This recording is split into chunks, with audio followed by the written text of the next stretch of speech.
Welcome to the Jali podcast. I'm your host, Melyssa Barrett. This podcast is for those who are interested in the conversation around equity, diversity, and inclusion.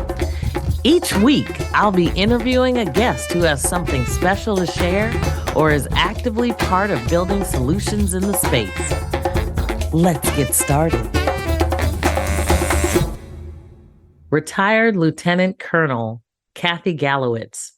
She is a force to be reckoned with. She grew up as a Navy brat, served nearly 30 years as an Air Force officer, and is married to an Army combat veteran.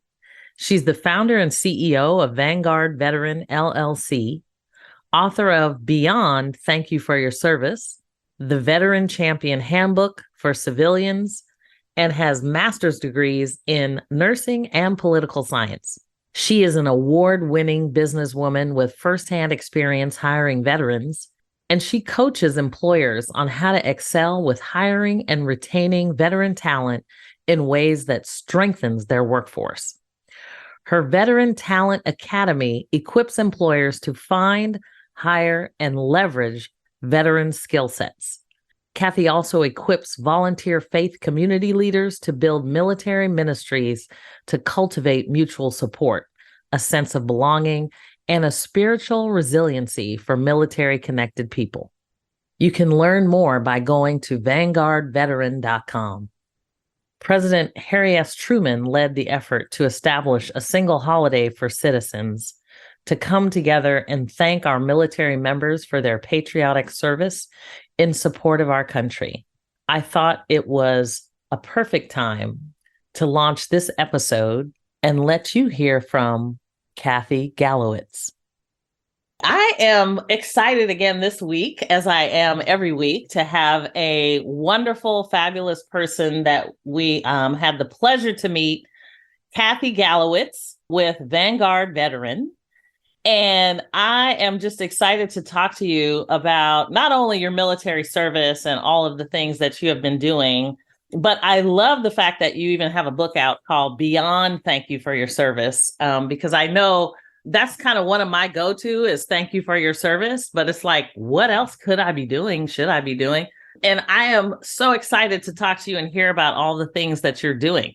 Thank you. So thanks for being here. Hey, girlfriend, thank you for having me, Melyssa, and Jali Enterprises. Love the name of your business. Well done. Yes, thank you. Thank you. Hey, can I start off before I talk about my book? Just give them a little bit about my background story and kind of, why I do what I do. Okay, thank you. First of all, May is Military Appreciation Month.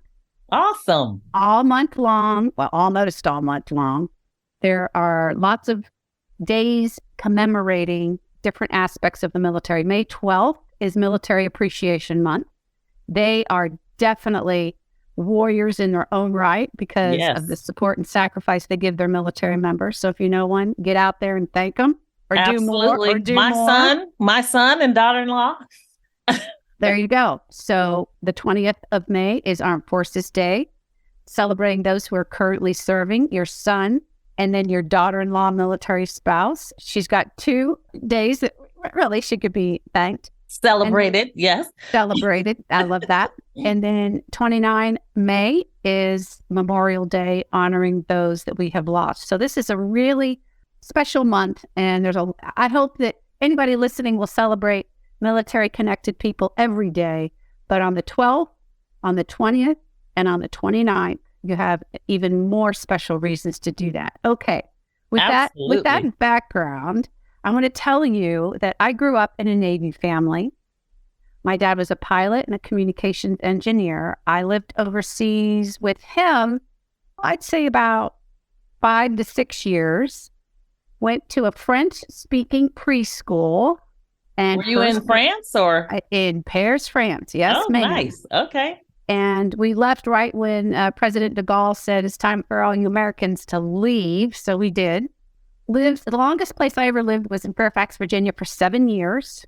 And in the middle of my junior year in high school, my dad comes home and he says, honey, I got orders to go be a commanding officer on a small island in the North Atlantic. Oh, wow. I said, Dad, no. I said, lived here 7 years. I had my first boyfriend, just got my driver's license. I'm a varsity cheerleader. There's talk that I could be captain of the varsity cheerleaders next year. I'm in Girl Scouts. I'm about to finish my Gold Award. But most importantly, I have the strongest sense of belonging I'd ever known. Now, I'll be truthful. I didn't say that when I was 16. but now, when I'm much older, as I reflect back on that, I had the strongest sense of belonging I have ever had to date after living somewhere for 7 years. Yeah. Having lots of friends. So I ended up moving and graduating. I left a class of 400 and graduated in a class of 30. Oh, wow. On a Department of Defense high school in Keflavik, Iceland. Oh my goodness. Yeah, it was transformative. It was tough. But then I went on to go to school in Germany for about a year and a half, went to 3 different colleges. My dad paid for nursing school. Air Force nursing was my first choice career. Spent 29 years, active reserve and guard, and IMA. That's another status. What's IMA? Oh, it's individual mobilization augmentee. Did that for about a year when I was pregnant with our 3rd kid. Oh my goodness. Yeah. So, it was challenging as a wife and a mother to balance all the demands of a military career and to do my level best in those other roles as well. So the thing I'm most proud of, Melyssa, in my military career was as a public affairs officer in uniform, we started a statewide outreach office in response to 9/11 to educate and engage civilians in support of troops and their families. Because, as you probably know, the reserve component, which is Guard and Reserve, 2 different branches, 80% of that workforce is part-time military. Yes. I was part-time military, but the lion's share of my career, I was full-time Guard. Okay, that's about 20% of us. But if 80% of us are part-time military, that means that they have a civilian employer where they, that's how they get their bills paid. And that's really important. Yes. And or they're going to college and getting, potentially, college tuition reimbursement. So at the top of our list in response to 9/11 was educating and engaging employers about the value of veteran talent and helping them understand that they were part of the national security team because, at this point, they kind of had to let the people go, but we wanted them to keep the job. And so we were building relationships. And then in 2009, I had the opportunity to, make this statewide. It went from a base to the entire state. And what we did was really try to help employers develop best practices for hiring veterans. Yeah. And this was in response to something like an 11% unemployment rate for veterans.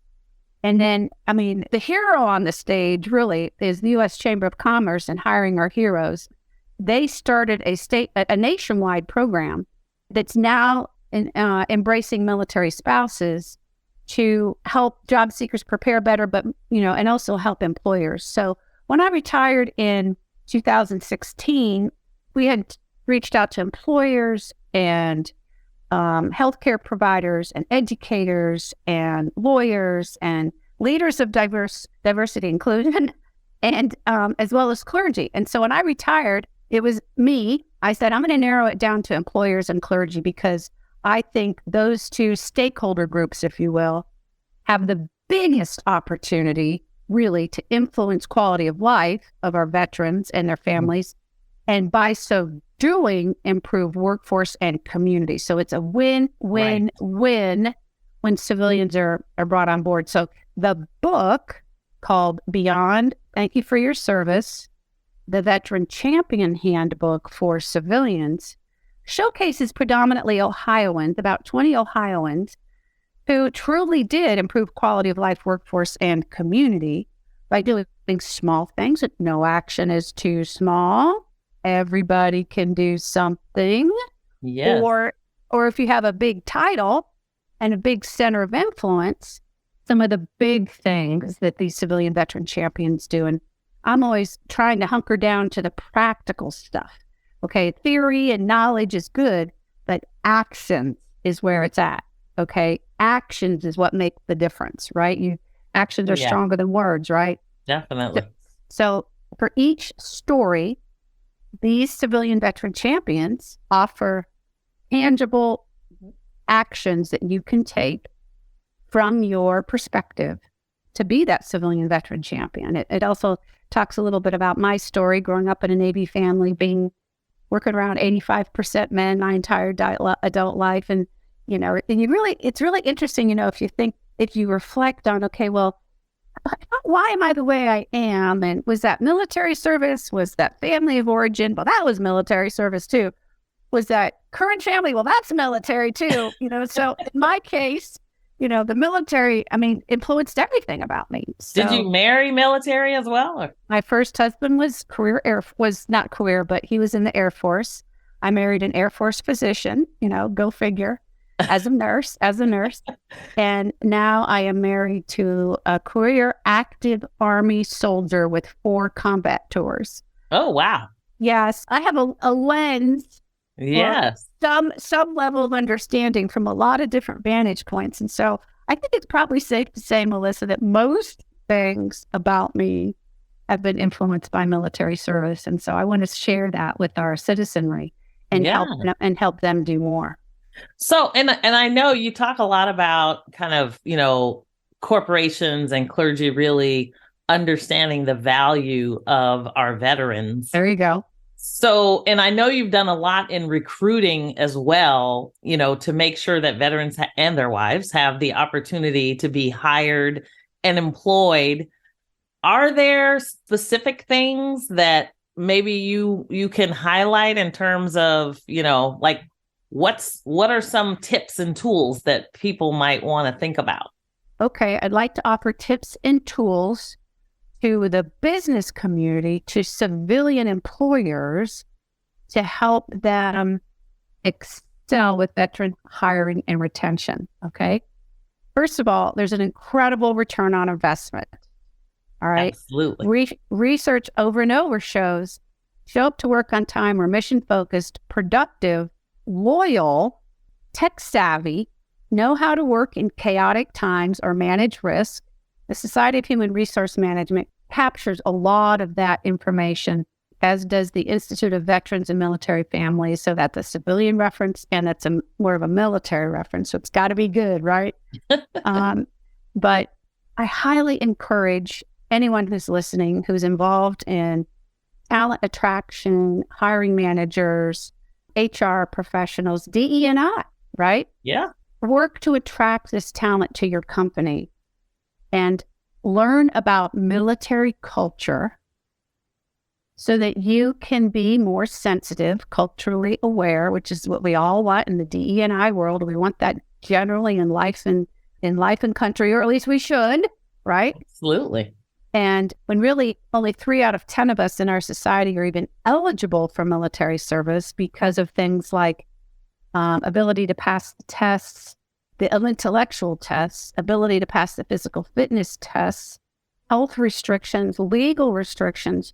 You really are dealing with certainly a very highly motivated group, but a special group of people who have the I want to say oomph, or desire, will, capability to do the tough stuff, especially people who've been to combat. I haven't done that. I haven't been in harm's way. I'm just so grateful for those really unique and incredible people who can do that. Yeah.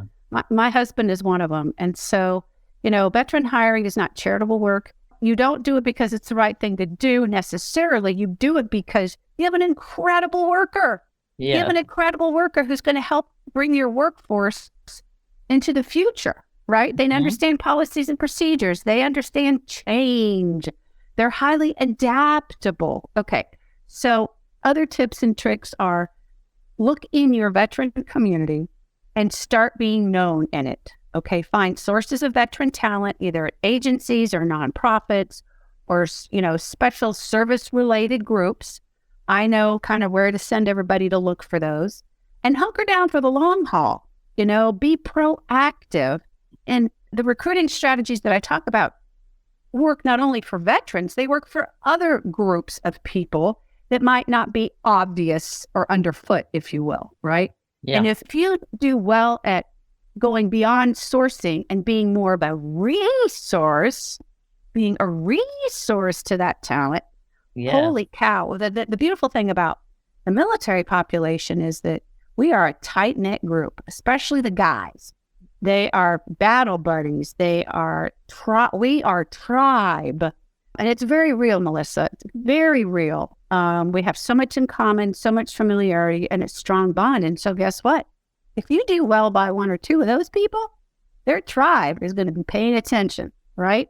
Yeah. So, I mean, and that works for, other groups of people as well. But I think there's something very unique about the bond that military people have. So go out. A construction company told me once, oh yeah, I found a service member in a local Red Horse unit, which is civil engineers, and they go to the battlefield or places and build cities, build camps, right? But he got a couple of those employees, and guess what? They slowly started attracting, more and more people. I mean, that's how it works. So be on the lookout for sources of talent, understand military culture, understand military skills translators. And I'm going to put a link in the chat note about what those are. Those are really the starting place to understand what a military job, how a military job transfers to a civilian job.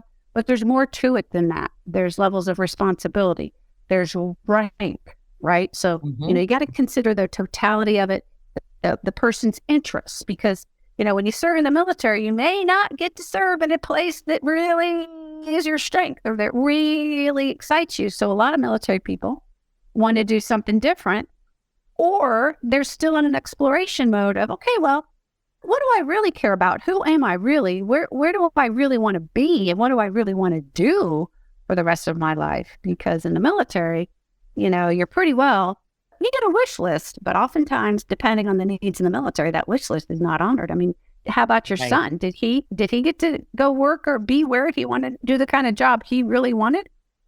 He started out in the Guard, and then now he's active duty military up in Portland and doing, a lot in training and kind of all sorts of training, whether it be diversity, equity, and inclusion or otherwise. Is that what he wanted to do? Did he want to be a trainer, or did he want to do something else? He's one of those people. I think he started out wanting to be like a translator and, and because he's really good with language. Nice. But this kid is good in everything. So good for him. He could really kind of do whatever. Okay. So let's talk. What's your son's name? Paul. Paul. Good for you, Paul. Sounds like a bright kid. Thank you for your service. Right on. So let's talk about Paul. Paul's good at stuff. He's got a lot of interests. He sounds like a bright guy, right? Okay. So let's say, he serves for 4 years. He's living in Oregon. Yep. And you're in California. Okay. So right. Paul, after 4 or 6 years, decides, I want to try something different. Maybe I want to get out of the military. So Paul can either stay in Portland.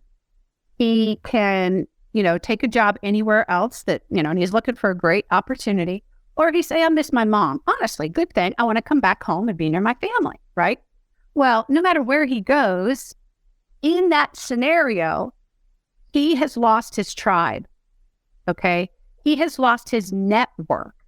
He may come home and you may have longstanding relationships that you can parlay to help him look for a job. But more often than not, as you know, as life goes, after 4 to 6 years, you move home, your friends are different. Your friends have new friends. You're different from your other friends. And so you're really starting from scratch. The other thing that, that's the social support piece. The other thing that's really interesting is I can relate with Paul in that, I have a lot of interests. I like to do a lot of things, and I've had some good success. And I think I had like 17 different jobs in 6 different industries. Okay, well, that proves that you can perform. That proves that you can adapt. But where is your sweet spot? Yes. What really makes you tick? And when you figure that out, oh my gosh, the satisfaction, the joy, the matching, your life is just like, on fire. Thank you. Well put. And so there's a lot to that last piece. Yes. There's a lot to that last piece for anybody. I'm a leadership development coach from the John Maxwell team. And oh my, there's so much to to personal growth. There's so much to becoming who you are. There's so much to understanding really what you're all about. And that's a lifelong journey. And Absolutely. so it's not just military people, but, you know, military people are potentially searching for their next me, if you will. Yeah. And they're coming from a very different environment, highly structured, very hierarchical, very clear decision-making process, lots of trust between coworkers, more often than not, you know, a rack and stack, you know, system that, you know, your uniform is a walking resume, right? Yes. Well, in the military life, there's very little structure, you know, some decision-making, but certainly not real clear. The expectations generally aren't as clear. And you don't understand people, you know, you don't know where they're coming from. You don't know if you can trust them. So it's a real adaptation. So I don't know. I hope that's some tips and tricks. No, that's awesome. That's awesome. I think, you know, and it's so interesting because, and shout out to my visa folks. We had a military employee resource group there, and quite a lot of military that we hired, right. And they were incredibly awesome all the time. Oh, really? And well, okay, let's see. How many credit card companies are there in the military? Right? Well, Visa is more about payment technology. So we focus on the network. Okay. And so we're mostly interfacing with the financial institution. I see. But what's interesting is there's a lot of risk management as well as security. There you go. So I think the translation, and the translation from military to corporate, I think in our case was maybe a little easier than in some of the other industries. But well, good for you for being aware, being a pioneer, innovating, and getting after it. Because that's what it takes. It's just like, we're going to do this, and how are we going to do this? And let's make it work. So they were awesome all the time, huh? All the time. Like, describe that. What are the top 3 awesomeness characteristics? So what's interesting about where I worked is, and especially you'll probably see this in payment technology a lot, everybody's trying to flatten organizations. Oh, yeah. So even though there's still hierarchy there, they're really trying to figure out how do we help collaborate more so that you have, what they call diversity of thought, but also really innovate at the same time so that you get all of that information going into the innovation. And I think military is so interesting to me because while they, a lot of times there is a little bit of rigidness to making sure that you're getting it done. But they also, they tend to have lots of different thoughts about, what works, what doesn't work. And so bringing them in kind of gets you that execution of how you get after whatever it is you're going after. It's like the results matter, right? Exactly. Well put. So anyway, I have nothing but love. Let's talk about another tip and trick through employee resource groups. Okay. Yeah. Getting your veterans involved in every aspect of your new veteran hire's life cycle. That is, take them to the career fair if you still do those. Bring them on Zoom or Teams if you do it virtually. Bring them to the interview so that they can pick up on things that maybe you miss, right? And interpret questions. Okay. Ask a veteran to look at the resume if you have time. And I encourage you to take a second look to read the cover letter with the resume, if there is one anymore these days. I don't know, with APS, I'm not sure how that plays out. But and then get your current veteran employees to be part of your recruiting ambassadors outside the organization.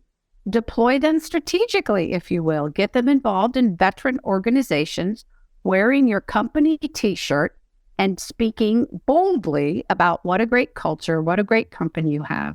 And by golly, I am confident that those veterans will come take a look at your company if you've got that ambassador out in the community saying it's a great place to work. So if you're not doing that, do it. Align your corporate citizenship initiatives if you're a larger company, or your social responsibility. Align your philanthropy and your volunteering in the veteran community, because putting your money where your mouth is and walking the talk, yes, is it an incredible retention tactic for your current veteran employees that will bring them a lot of pride and satisfaction if they see your company doing more outside the organization. Of course, it's, makes sense for you, for your brand and your reputation, but that's another really good approach.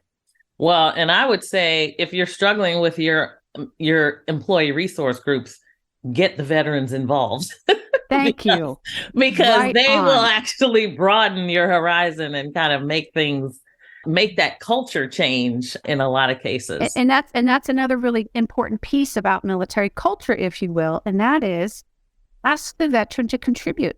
Give the veteran an opportunity to lead. Keep in touch with them, give them feedback if needed, set right and left parameters, we call it, your right and left boundaries, right? Be clear on your expectations and give them an opportunity to soar. They both, by and large, we have a high index of responsibility and, want to do good in the world. And so, give them a job and something that's outside their normal job. It's something that they're excited about. And I think you'll be very, very pleased at the result. Yeah, no doubt. And, I should just say thank you for your service. Let's pause for a moment. We'll be right back.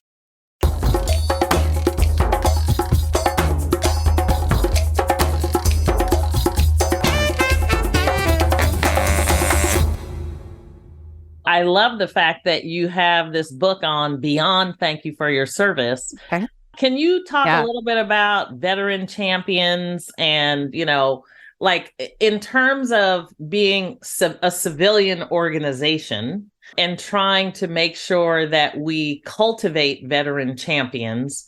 Because I think, it's great when we can recruit, but quite frankly, some of the challenges that a lot of employers have is kind of promoting from within and making sure that they retain, folks that they have.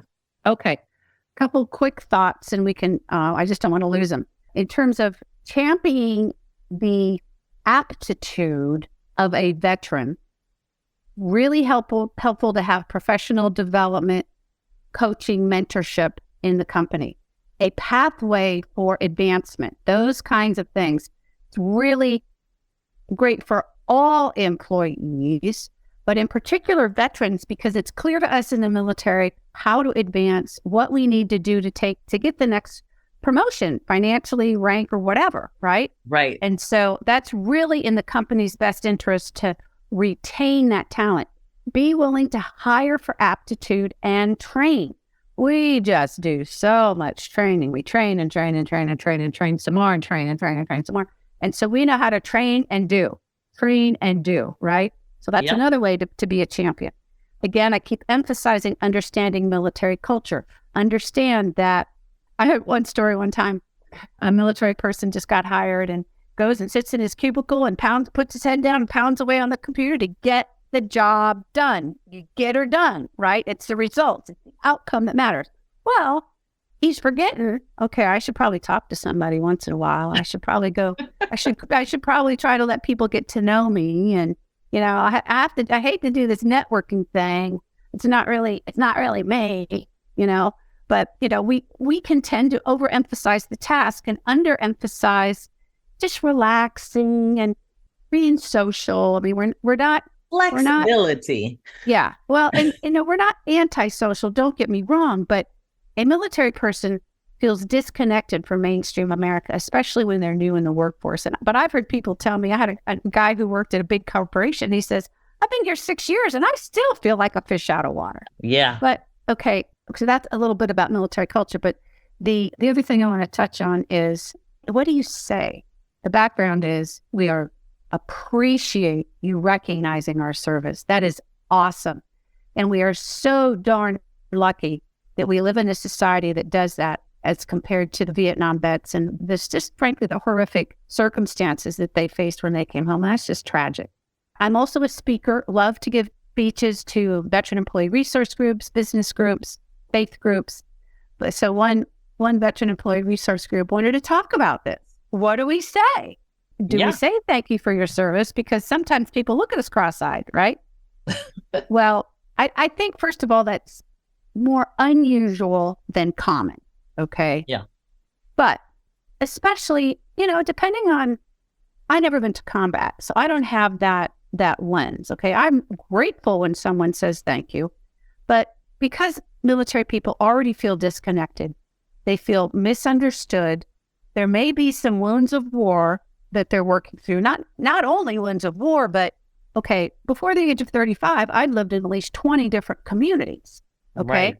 That's tough, right? That's a lot of change. That's a lot of change. And so, we're all kind of working through our stuff all the time, but because of the conditions or stressors of military service, there may be even more. Okay.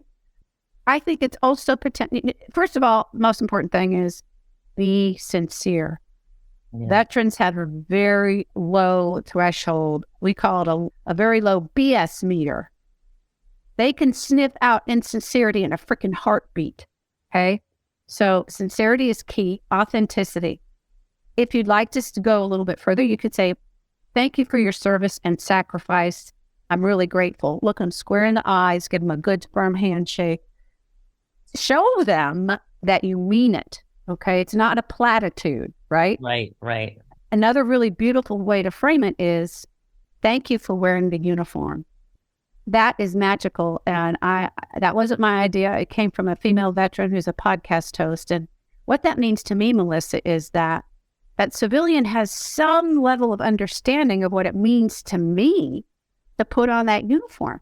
That uniform is the American flag. Almost. I don't want to, overstep. That's a little much. But I love serving my country, doing something bigger and better than myself.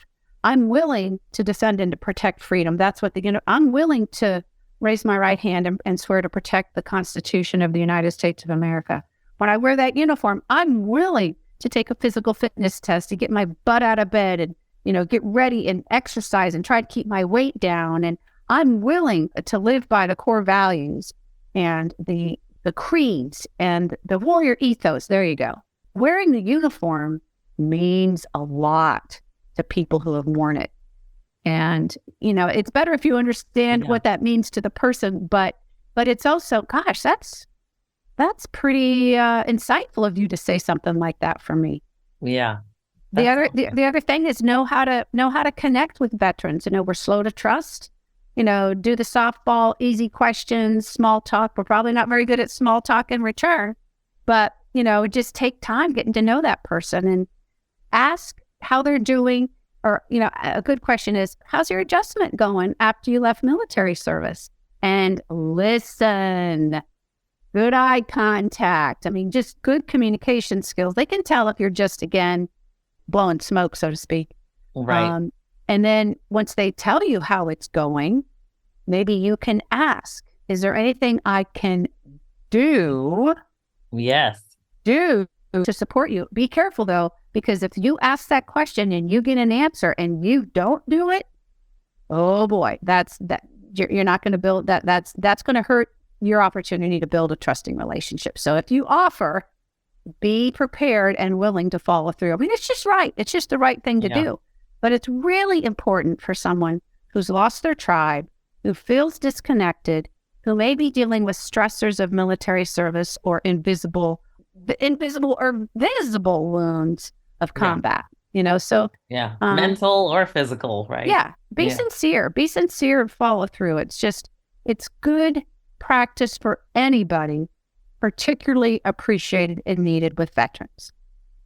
Do you think that, in terms of corporations and businesses that are looking to support and really, be an ally to our veterans, are there specific things that they maybe should think about, even, when we think about, whether it be HR or health benefits or anything? Oh, I love this question. There's many facets to it. First of all, having a good EAP and good mental health benefits, which is more and more universal anyway because of the influence of the pandemic and our country's becoming much more aware of mental health. That's important for the veteran community as well. Not that everybody has PTSD. The VA Right. says that 20% of Iraq and Afghanistan veterans have PTSD. Melyssa, that means 80% do not. And even if they do, those of us with PTSD can live full lives without and manage our triggers. Okay. So Right. mental health benefits is really important. Flexibility, the option to work remote. The Society of Human Resource Management says that, 68% of employers, or 63, say that veterans are more adaptable and good remote workers. So that's pretty sweet, this day and age. I also encourage you to get involved in nonprofits or local organizations where you can build relationships. Now, no disrespect, a care package is a wonderful thing to someone who's downrange and deployed. That's a nice thing to do, okay? And it's a good project for veterans and civilians to work alongside each other inside a veteran employee resource group. That's a great way for a civilian to show support. However, I contend that an even better way to show veterans support is for members of that ERG or your HR leaders, your talent acquisition, your DE&I, your hiring managers, anybody your executive sponsors of your DE&I groups, for them to become mentors of transitioning veterans. ACP, American Corporate Partners, Veterati are two really great mentorship programs that are nationwide that you can do virtually, and it gives you an opportunity to get the company name out, as well as potentially get to know a job prospect. No hiring is guaranteed in that process, but the great thing is you're learning about military culture, right? You're learning about the value of veteran talent. So let's say in your local community, if you have a parade, if you have a Veterans Day parade, go join that loud and proud and put your company float in the Veterans Day parade, okay? Go support financially nonprofits that are doing great things for veterans. But again, and that's good. But again, the sweet spot is building relationships. Our local Chamber of Commerce, we just started a military transition support program whereby we're going to pair chamber members with transitioning service members, veterans, and their spouses to do a very informal job shadow, informal mentoring, maybe 3 or 4 times, but it gets that veteran out of their, if you will, active duty mindset, or it helps them build their network, but it builds contacts. It builds relationships. And that's the toughest part. The biggest part of veteran suicide is, one of the precursors is social isolation. Well, let's not get there. Let's build relationships so that veteran has an opportunity to build their new tribe, be it a social tribe or a professional networking tribe. Focus on opportunities that build trusting relationships and take it seriously. I love that. I recently was at a NAACP conference and met some veterans who had started a Black Deported Veterans of America organization. Wow. To kind of raise the flag on kind of what's happening to veterans that go through this process and then they essentially get deported after their service for, all sorts of reasons. And in deported means they separated, right? They're not in trouble. Yes. They feel like they're sort of kicked to the street, right? Pretty much. And in many cases, kicked to the street for kind of like not really any reason. But not because they got in trouble, but because they weren't very well prepared for their transition. Well, I don't know. We could go on. I did a whole podcast episode on it. So it's, thankfully we had somebody with a lot more knowledge than I talking about it. But it's just so interesting to me because I think there are so many things about veteran life that kind of the typical average person really doesn't get. There are so many nuances to the layers of service that you all provide. It's really incredible to learn. So I'm truly grateful that you're here. Quick anecdote. Had lunch with a friend of mine who's a civilian, and she was encouraging me to adopt a strategy in my business. And I was like, oh, that feels really, really odd. And, I don't like talking about myself. Because the military mindset is, it's not about me, it's about we. It's about us. It's about the country, right? And so that mindset is very deeply ingrained, just like the mindset of, I got to buck up and I got to get the job done. So I need to be stoic. I just need to get over myself and, not have a lot of emotions surrounding, especially if you're in combat, certainly, right? Certainly, yeah. Yeah, so that thinking, and I'll never leave anybody behind. I won't leave a fallen soldier behind. That level of responsibility and thinking, and where does my responsibility start and stop? I mean, all those things are very real, and I contend difficult to articulate. I've been trained in speaking, communication. I've done a lot of inner work. Yeah, I don't have it all figured out in no way, shape, or form, but it's hard to articulate and understand these things. Yes. Well, and we can talk about, so before, because I know we're probably coming up on time, but I did want to ask you about, when you talk about men and the intense number that exist in the military, and you growing up and going through your career with so many around. And, I hesitate to just say like, well, what was that like? Because probably I kind of have that's another whole podcast episode. I have probably some idea that it wasn't like a cakewalk. But what would what might you say to somebody, a woman who is looking to go into service, about their own career and, kind of maybe where, how they might navigate some of that. Right. Is there any great advice? Let's start with women in the military. Right now, about 20% of all the recruits are female. And right now, most of the jobs are opening up to females, and we are breaking class ceilings in the military. Hallelujah. It's very exciting. I love it. I call the military the last professional bastion for women, when about 50 or more women are graduating from medical school, 50%. About 50% or more women are graduating from dental school, law school. The service academies are about up to 30%, or at least the Air Force Academy is. And currently, I think there's 18 to 20%, women in the military. So women are joining more and more. I think tips that I would offer any woman who has aspirations to be a leader, first and foremost, know thyself. Understand what makes you tick, what triggers you, okay? Sharpen your communication skills. Be self-confident, okay? You can't be a wallflower in the military. You've got to find your voice and use your voice professionally. You need to understand boundaries, okay? When you're working around 85% men and you're the only gal in the room, okay, and relationships develop between men and women, you need to understand, what are you doing to maybe draw attention that, maybe you don't want? Or, how do you be aware? How do you nip it in the bud? What do you do professionally to try to preserve the relationship? It's, I'll say it like this, you got to have your shit together. And it's not easy. It's not easy, because some of the hardest parts for me, be it working with 85% men, it was just lonely. I had a female pilot friend who, 2% of the Air Force at that time were female pilots. And she said, when the boys go to lunch,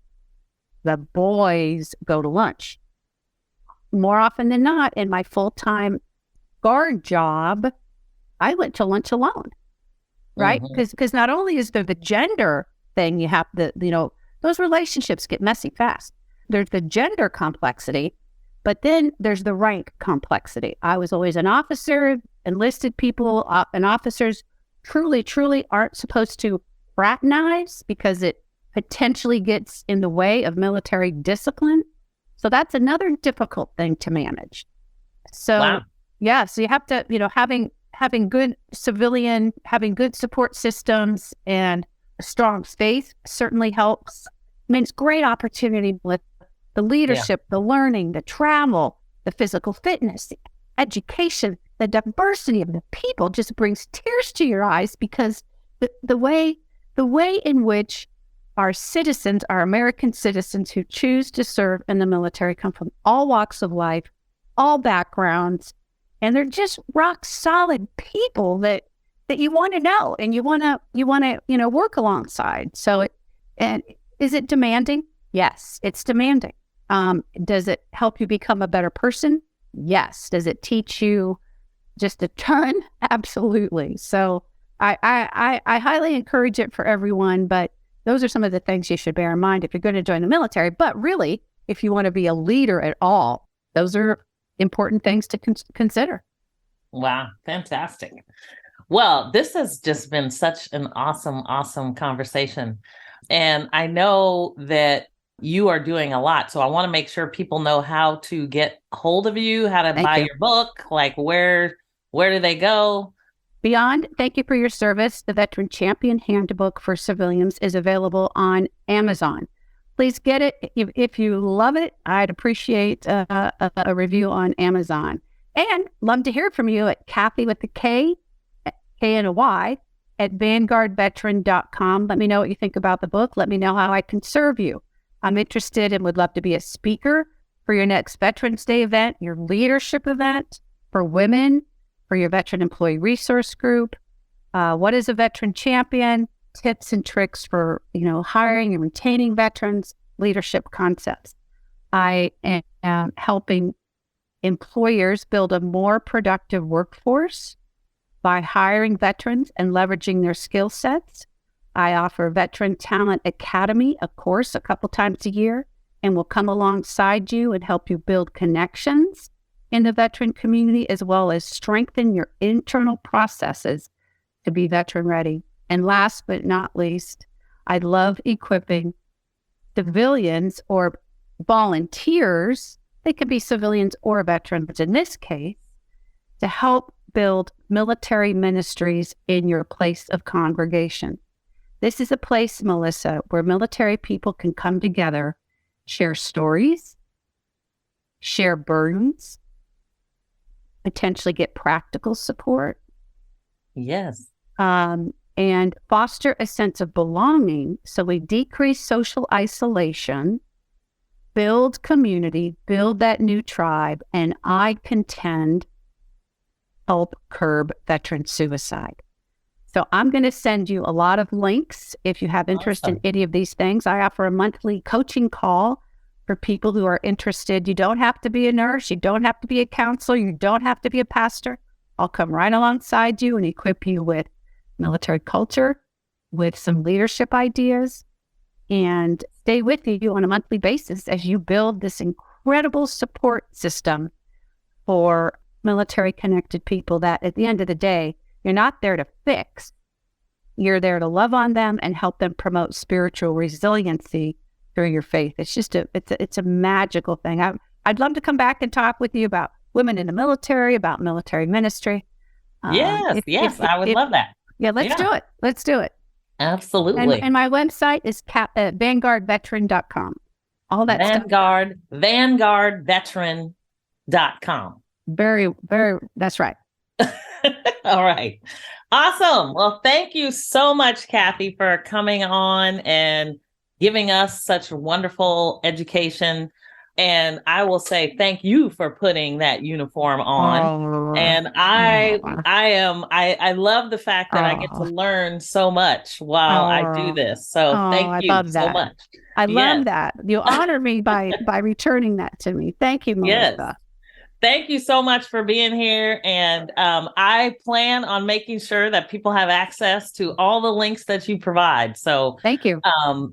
As we go out and market this, I do want to make sure that people have access to that information. And if anybody has any specific questions, you now know how to reach Kathy. Thank you. Thank you for being a civilian veteran champion, Melyssa, and being a military mom. Yes. All right. Thank you so much. Thanks for joining me on the Jali podcast. Please subscribe so you won't miss an episode. See you next week.